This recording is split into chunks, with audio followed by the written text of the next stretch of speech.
Golden Axe 3 is the black sheep of the original Golden Axe series, and its poor reputation is honestly well deserved. Still, we'll start with the positives first. This time around, there's more character variety, more moves to perform, more moves the enemies can perform, multiple pathways to choose from, and the game is all around longer. But, well, those are only positives in the most superficial sense. The design isn't balanced around any of these new characters or moves, and the increased playtime feels entirely detrimental to the pacing. This is content over substance at its finest. Digging deeper into the dirt, there's a lower skill ceiling and skill floor than prior entries.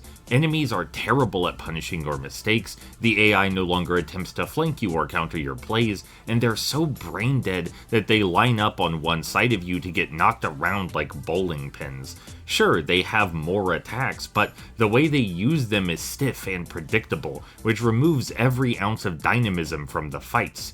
There's no longer a need to plan out strategies or make opportunities, you can just spam your strongest moves at the brain-dead horde. It's an outright embarrassing display, which misunderstands everything brilliant about beat-em-ups. The lack of effort in game balancing speaks for itself here. Worse still, the series' dark fantasy atmosphere has been utterly butchered. In Golden Axe 1 and 2, the art and music were gorgeous. There were these detailed, highly evocative backgrounds and theatrical soundtracks to accompany your quest. But in Golden Axe 3, the art assets are so eye-searingly, obtrusively flat that I would rather there be no background at all. They stack repeated textures and simple, garish color palettes atop one another, and it all bleeds into a soulless mess of mangled sprites. This is from the same console which featured Sonic the Hedgehog and, the earlier Golden Axe titles. The music is also completely off-model this time around, favoring generic high-energy beats over the shrill, dark synth of its predecessors.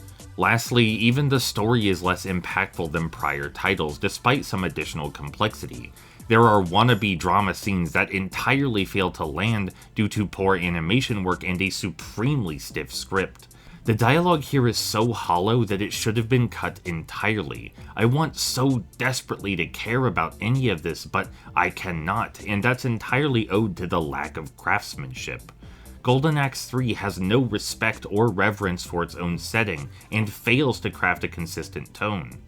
So overall, you've got a sequel that plays worse, sounds worse, looks worse, and perhaps most crushingly, feels empty. There's no personality here, no spark, no charm. It's not a truly terrible game by its own merits, but as a successor to one of the oldest and greatest in its genre, it's inexcusable.